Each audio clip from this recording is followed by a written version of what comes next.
Hi, everyone, welcome back to the Weekend Charts, where I run through the most important charts and themes in markets and investing. Huge show for this week. We got a lot to run through. Today's show is brought to you again by my friends at YCharts. YCharts is an awesome data analytics and charting platform, and they're offering viewers of the Weekend Charts a special offer here. You get a free trial to YCharts Professional until December 16th. So check out the show notes to do a lot of the same things I'm going to show you today in terms of charting, research, analytics. Check out that link and check out why charts no credit card required. So let's start out talking about the equity markets and this concept of climbing the wall of worry. And this is something you often see, which perplexed people to no end, where they see equity markets rising despite a slew of negative headlines and negative things to be concerned about. So today, there's no shortage of things. We have rising interest rates, inflation still a problem, Fed tightening policy, earnings are moving down, which is not that doesn't tend to be a good thing for the markets. And you have this threat of the war in Ukraine broadening to a more global conflict. Hopefully that doesn't happen, but that threat remains. And so you have all these things weighing on the markets, and yet the markets have been rising of late. So how do we kind of quantify this in terms of sentiment? Well, one way is to look at sentiment polls. And we just have this unusual situation where we have this persistent bearish sentiment going on now for 36 weeks. This is the AAII sentiment poll where they ask investors every week, what do you think about the S&P 500 over the next 6 months? And now for 36 consecutive weeks, we've had people bearish, more people bearish on the future of the equity market than bullish. And so even during the 2008 financial crisis, we never saw a sentiment stay this negative for this long. So really unprecedented situation. And I think, as I said in October, the most bullish thing about the equity market is that so many people are bearish. And when you have this situation where the rubber band is stretched in one direction, you often see a snapback in the opposite direction. So we've seen this a number of times this year, and we're seeing it again today for sure. So from that October low, it's now a 17% rally off of that low. We closed above the 200-day moving average this week for the first time since April. So equity market trying to kind of break this longer term downtrend. And the big question, of course, is this time different? These prior four rallies all failed and went on to hit lower lows. Is this time going to be different? Is that October low going to hold? And I asked this question in a poll just to get an update on sentiment. I would have expected more people to be in the bullish camp than the way the responses turned out. But here are the results of that poll. Asking people, was that the bear market low in October? And over 61% still say no, that we have lower lows to come. So a lot of skepticism still out there. And if you're looking for reasons to be bullish, I guess this would be the number one thing that you would point to, that nobody really believes that this rally will hold. There's still a lot of skepticism out there. And what are people worried about? Well, all the things I talked about, but I think most front and center is the prospect of more economic weakness, and 2023 really turning into a year that people focus on in terms of talking much more about recession. And so the indicators of impending weakness continue to build. We got a reading here from the Chicago PMI survey, regional manufacturing survey, suggesting that activity is likely to slow in the manufacturing sector. The last two times it's been this low were both associated with recessions, back during the 2008-2009 recession and the 2020 recession. So we've talked about a number of these indicators, and the list continues to grow in terms of leading economic indicators suggesting an economic slowdown in 2023. And if we look at the yield curve, talked about the history here. The last 8 recessions in the U.S. were all preceded by an inversion of the U.S. yield curve. And what we're seeing here is just an inverted yield curve get more and more inverted. So we're now down to an 83 basis point spread between a 10-year and 3-month, and it's in the negative direction. So normally you have an upward sloping yield curve, which simply means that short-term yields yield less than longer-term yields. That makes sense, right? You don't want to lock up your money for 10 years unless you're going to be paid more typically than short-term. Now we have the reverse situation where you have the 3-month treasury bill at 83 basis points higher than that longer-term 10-year treasury yield. And if I circled here in red, kind of last few times it was at a similar level of inversion, of course, all associated with incoming recessions. And if you're wondering how the situation is kind of breaking out, how are we getting to more and more inversion? Well, it's because of expectations in terms of the Federal Reserve, in terms of future interest rates. So if we look at the 3-month versus longer term treasuries, 3-month yield at 434, and the 10-year and 30-year, you can see for a while both short term and longer term yields were moving higher, and that was on the expectation of inflation being a more persistent problem, and the Fed perhaps hiking, well in excess of, let's say, 5 or 6%. And now that expectation is kind of shifted here, where you have 3-month Treasury yields still trending higher, and you have longer term Treasury yields now trending lower, particularly over the last month. And so, why is this happening? Well, there's a few reasons. So let's start with that short end of the curve. Who controls the short end of the curve? The Federal Reserve, 100%. So the expectation, of course, is the Fed's going to continue to hike rates in 2 weeks when they meet in the December meeting, another 50 basis points, and then again early next year. So that's going to continue to drive these short-term interest rates higher. Meanwhile, the longer term interest rates are moving lower because investors are actually expecting inflation and growth to come down next year. And so, what they're predicting, and we'll see if this ends up being a correct prediction, is that the Fed's going to stop hiking rates by the first quarter of next year. And then they're actually going to start cutting interest rates by the end of 2023. And so, you tend to see this phenomenon, and that's why it's somewhat predictive of economic weakness, where when longer term yields start to fall and investors bid up long duration treasury securities, they're anticipating shorter term yields falling at some point in the near future. So if you're thinking that this short term yield is going to be somewhat temporary in terms of staying at this level, you're going to go out and take increased duration risk because you want to lock in these higher yields. So we're seeing that for sure. And also, it's the expectation that longer run inflation expectations are coming down. So the belief that inflation, let's say, is going to run above 4% over the next decade. Well, that belief is every single day coming down. So more and more, the markets are pricing in lower inflation rates, and lower inflation rates longer term in particular. So if we look at that Fed funds rate, we have these are the hikes so far this year: 1, 2, 3, 4, 5, 6, and number 7 is coming in December.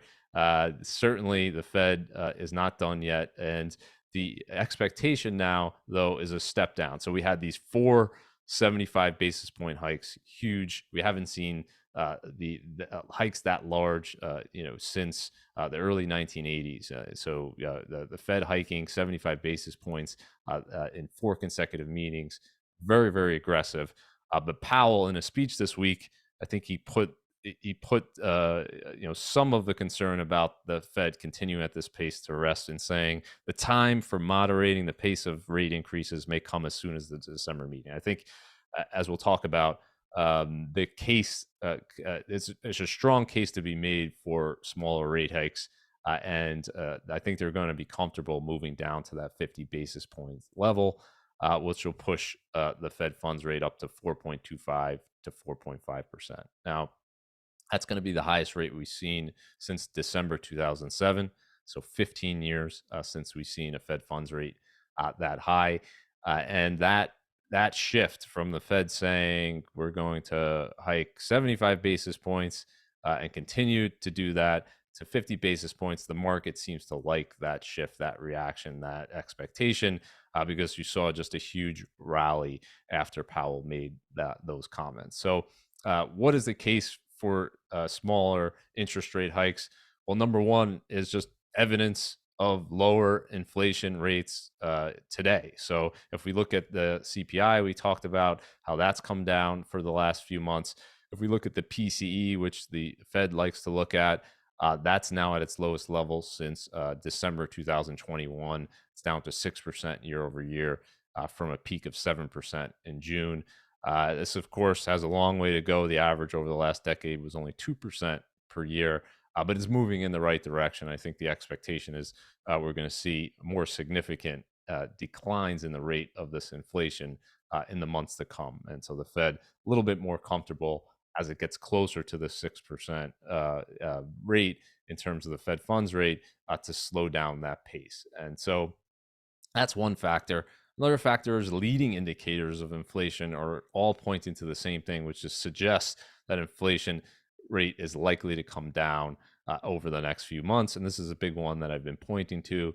That was a huge leading indicator back in the 1970s spike, in the early 1980s spike. We saw this ISM prices paid index, which is a survey of manufacturers asking them about pricing conditions. And you could see here, it's coming down very, very quickly here, and did the same thing back in the 1970s and early 1980s. And then with a lag, you saw the inflation rate, this is the CPI on the lower panel here, come down. So I think we're starting to see that exact same thing where the prices paid index peaked over here, and with a lag, CPI peaks, and now we're starting to see it come down and move in a more positive direction. And what you'll notice here, and as we talked about, there's a cost to obviously bringing down the rate of inflation. There's a cost to the demand destruction that the Fed is doing through their interest rate hikes, and that cost is likely to be an economic recession here. Both of these periods when inflation came back down, you had recessions here in 73 through 75, and then in 1980s you had a double dip recession in terms of economic weakness. But regardless, this is something the Fed is likely looking at and likely considering in deciding to move to a smaller 50 basis point hike. In addition to this, we have one of the most important factors in terms of CPI, what people spend the most money on every single month is housing. And if we look at rental data, real-time rental data, it declined again in November. So now we've seen a few months of a decrease. To be sure, still well above where we were before that pandemic spike. But the rate of change is slowing very rapidly here. So the real-time data in terms of rents is only now showing a 4.6% increase, which is lower than the overall rate of CPI. So this is going to be an important factor.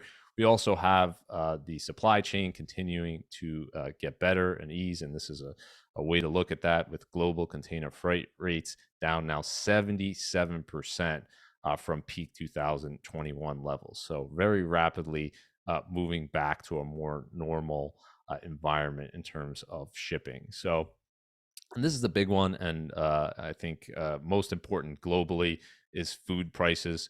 And I've talked about fertilizer price index, but I'm going to keep talking about it because this is such a huge positive trend that hopefully continues here.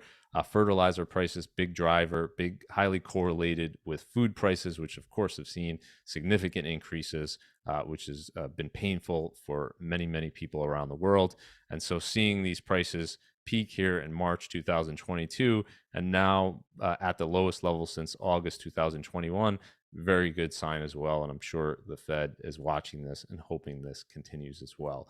And finally, just talking about gas prices, and this is something everybody talks about, and everybody was talking about it, of course, back in the peak in June when we hit over $5 a gallon nationally.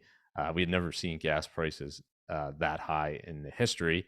But since then, prices have come down, and they're now down over 30% from that peak in June. We're at $3.41 a gallon, and doesn't feel like it, but this is actually only 5 cents a gallon now, higher than where prices were a year ago. So it probably feels like gas prices are up much more than that over the last year, just because of where we went during the summer.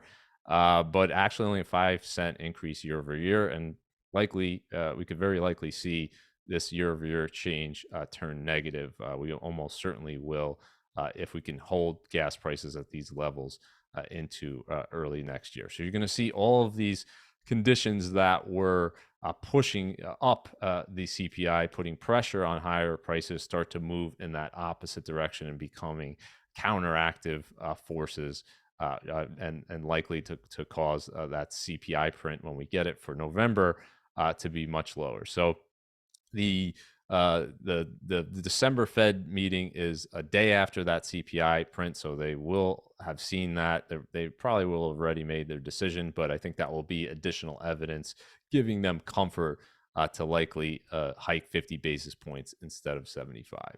And so I think, given all this evidence that inflation is moving lower, you might wonder, and many people are asking this question, some people are arguing that the Fed should stop hiking. What is the case for the Fed to keep hiking at this point, given that we're seeing all these signs of the inflation rate moving lower? I continue to point to this chart, which is to me an untenable situation. And I think that the Fed is finally acknowledging how problematic this is. So we have the rate of inflation outpacing hourly earnings here now for 20 consecutive months. That's a record. And that gap between the inflation rate and wages is a loss of prosperity for the American worker. So I think if you listen to Powell's recent comments, you listen to the Fed statements of late, they're acknowledging this for the problem that it is, and they don't want to risk this inflation rate not coming back down to a more normal level. They don't want to take the chance that this is going to become a more permanent part, feature of the economy.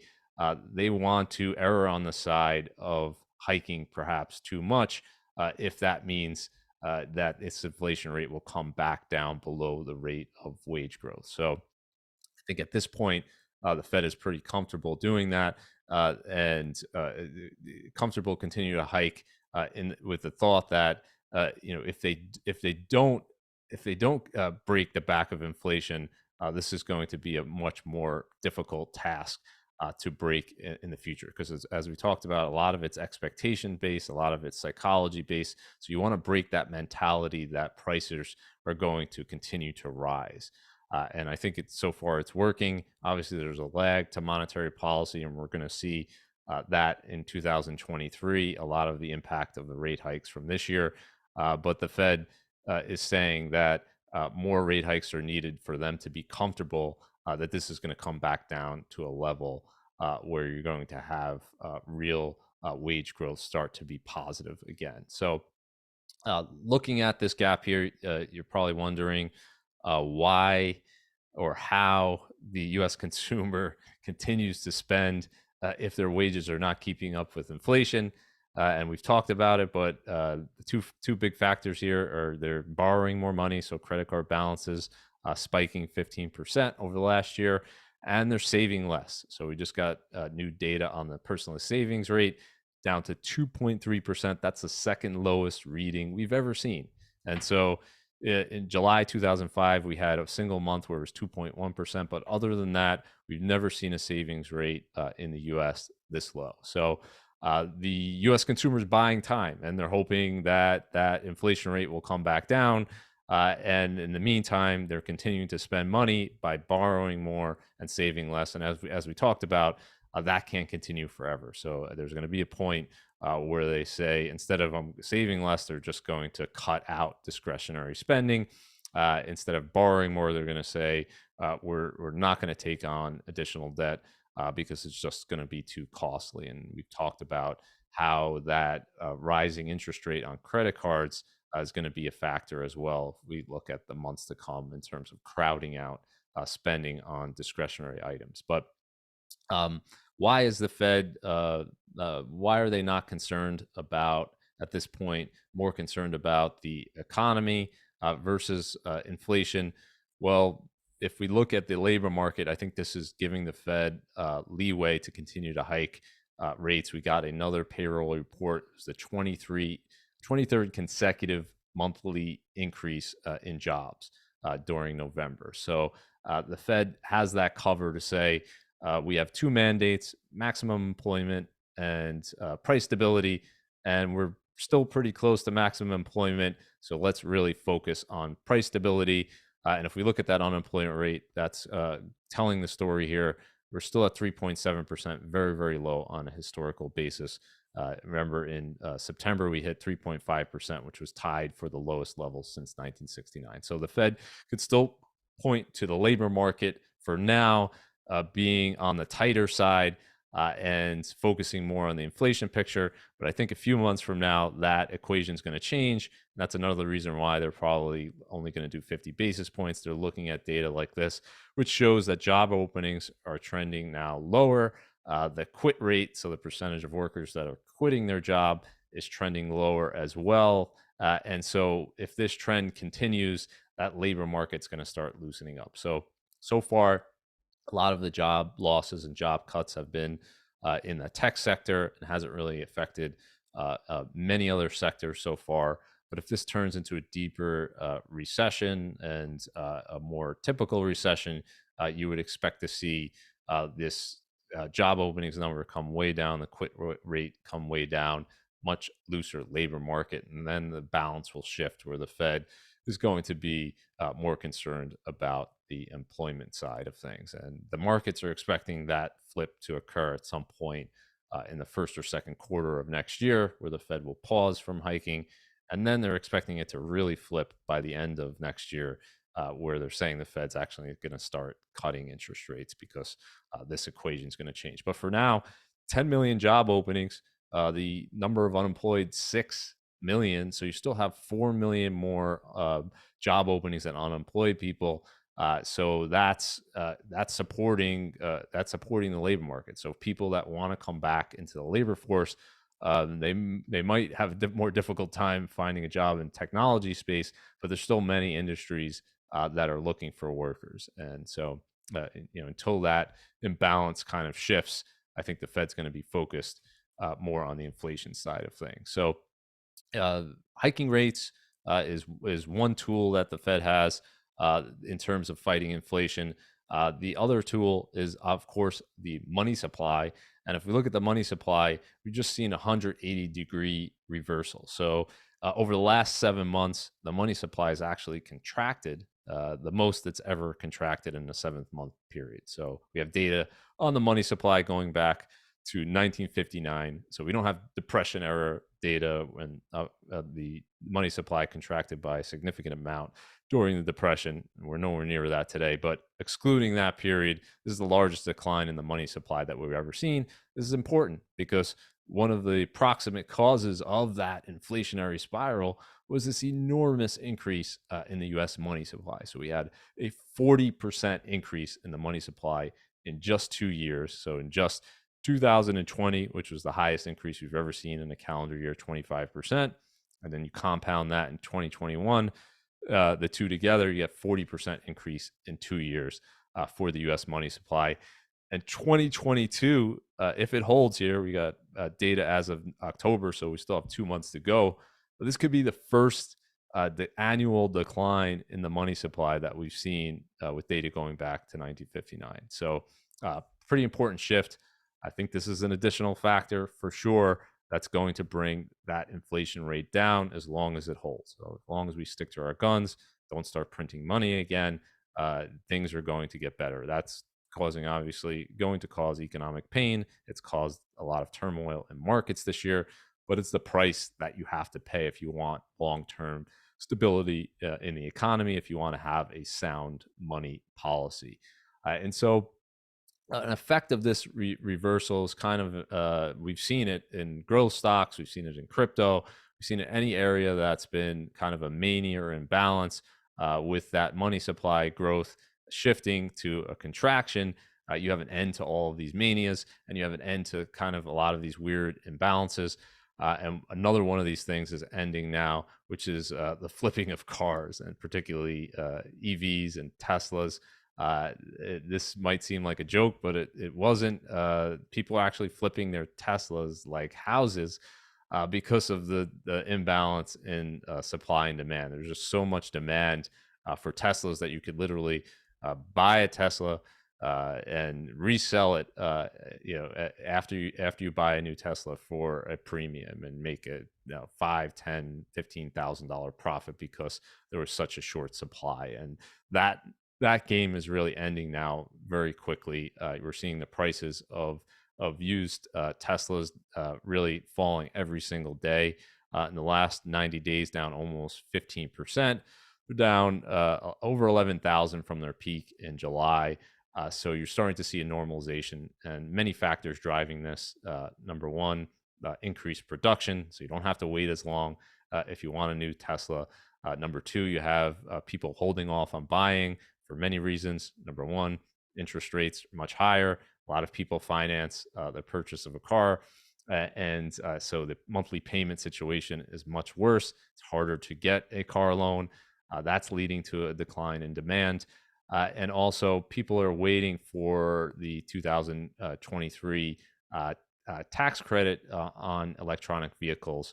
And so they're delaying their purchase until next year to get that. So many factors driving a decline in demand and an increase in supply. And as a result, we're seeing prices come down, not just Teslas, used cars in general, we've talked about, now down over year over year.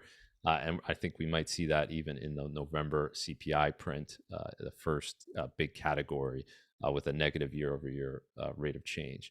I think this financing aspect really can't be is a huge factor that I think not enough people are talking about. And for over a decade, if you wanted to buy a car, you're financing a new car, you have all these incentives where you're literally paying 0% interest if you have reasonable credit to buy a new car. And that game is really over now with the rise in interest rates, with the Fed hiking rates.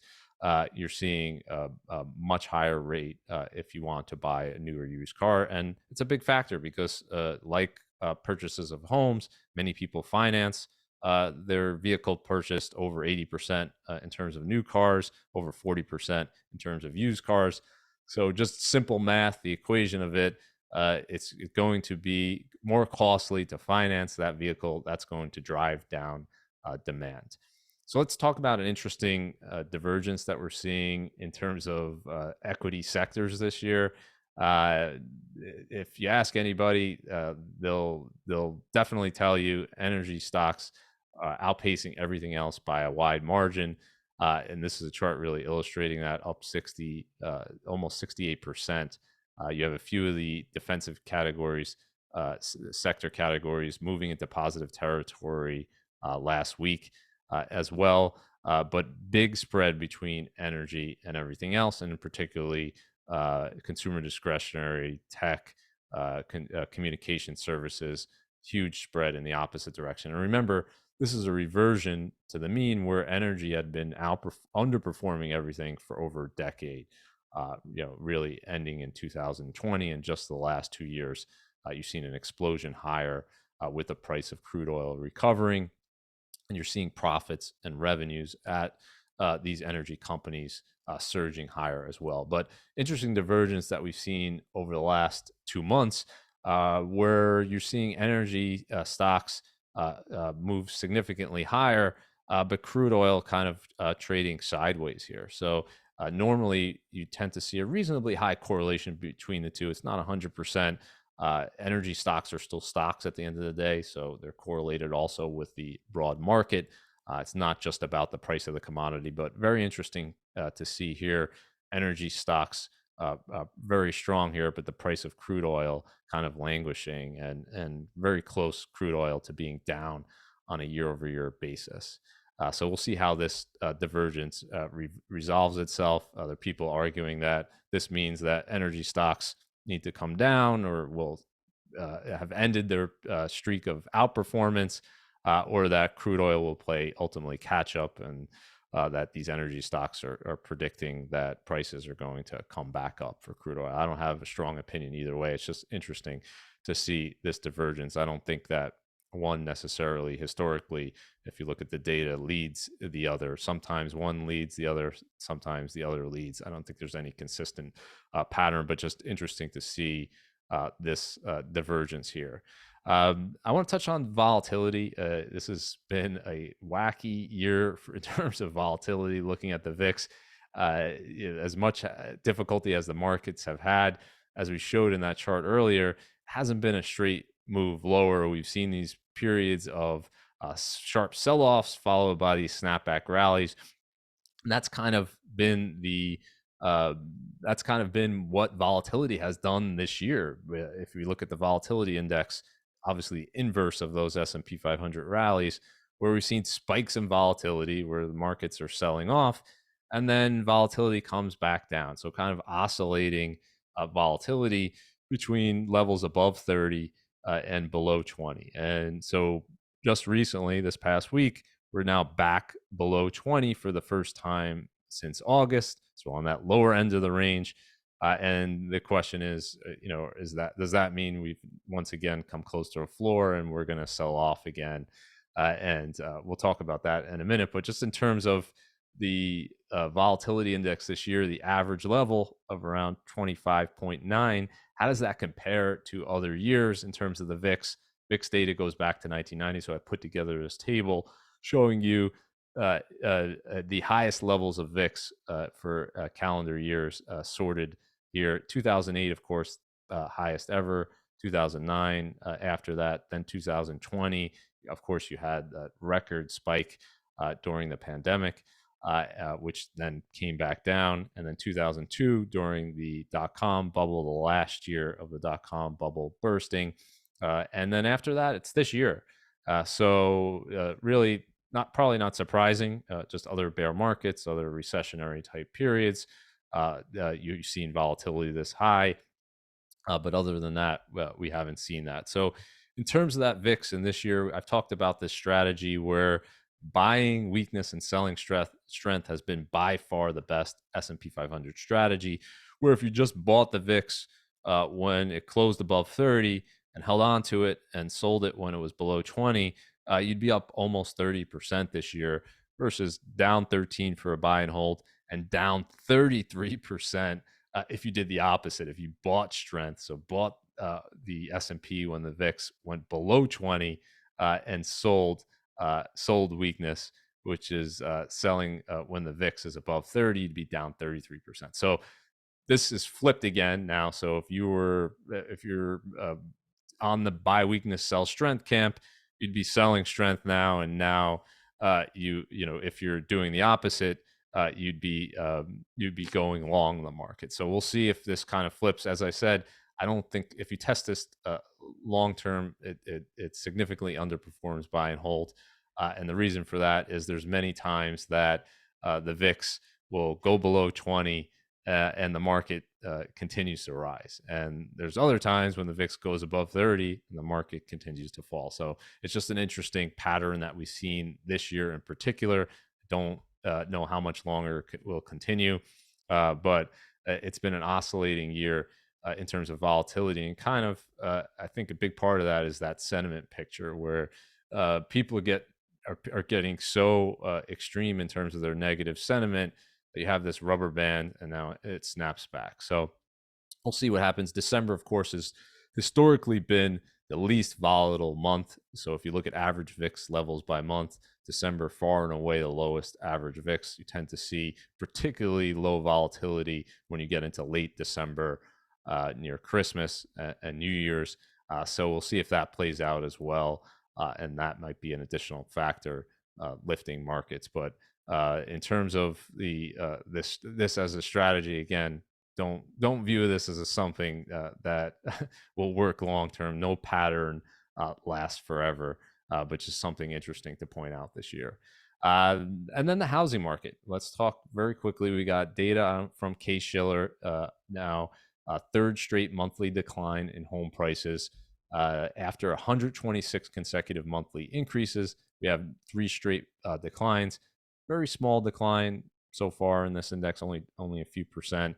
By comparison, during the last housing bubble. When that burst, it was down 26% over the next few years. If there was a 26% decline today, it's only going to bring you back to 2020 prices. So that's just a reflection of how much prices went up 40% in just a 2-year period for the housing market. So if we're looking at something similar to the last housing bubble, and nothing is exactly the same, this would suggest there's going to be more price declines to come. If we look at that year-over-year rate of change, slowing pretty rapidly here, up 10.6%. This is as of September.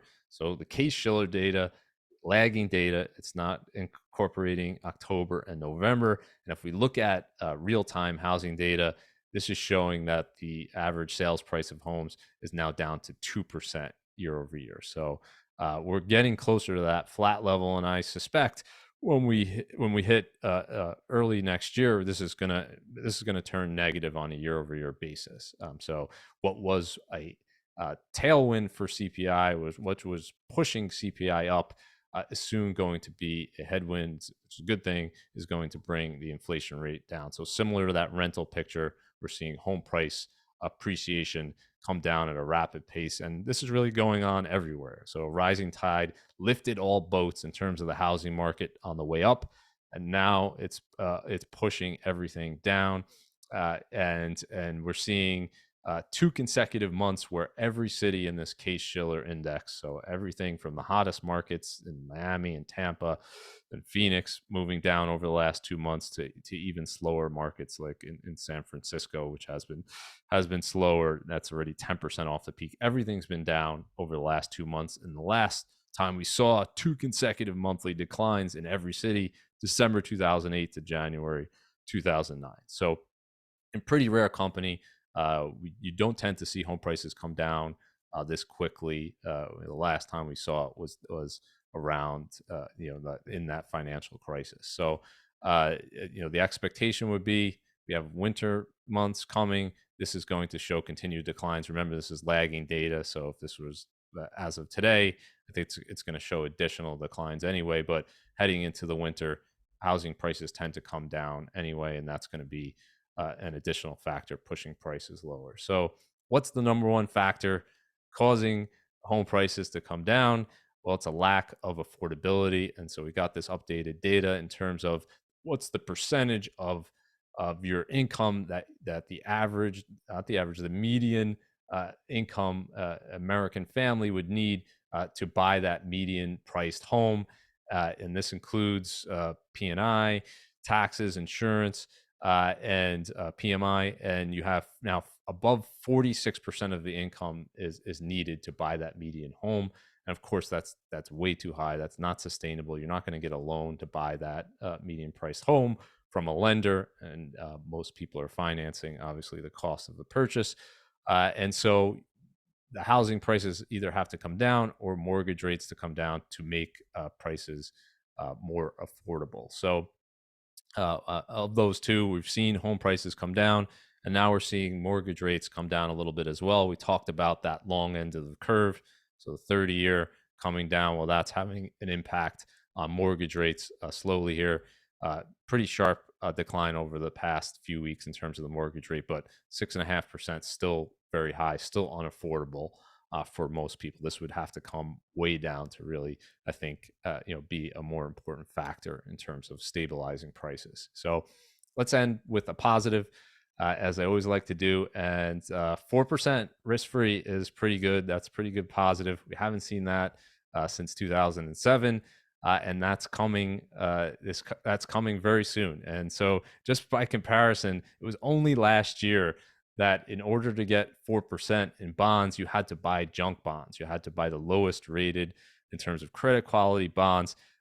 Junk bond yields went actually below 4% last year, hitting an all-time low. And so you really needed to reach to get any sort of yield a year ago. But here we are, 1 year later. The game has changed. I looked at, just before I put the slides together, the highest rate that you can get now in an FDIC insured savings account. So this is risk-free. 250,000 per depositor. You don't have to take any more risk than what you're taking now in your checking account, and you can get 3.9% on your money. And so, with the Fed hiking 50 basis points in 2 weeks, you're going to see a number of banks push this rate above 4%, first time since 2007 that we've seen rates above 4% for a risk-free, liquid, no lockup savings account. So if you're a saver, you have emergency savings, everybody has some savings. This is very good news. You don't have to take any additional risk. You just have to open the account, link it to your checking account, and you can get 4% on your money. So let's end it there. Thanks everyone for joining me today. Have a great Sunday. Have a great week ahead, and we'll see you next time.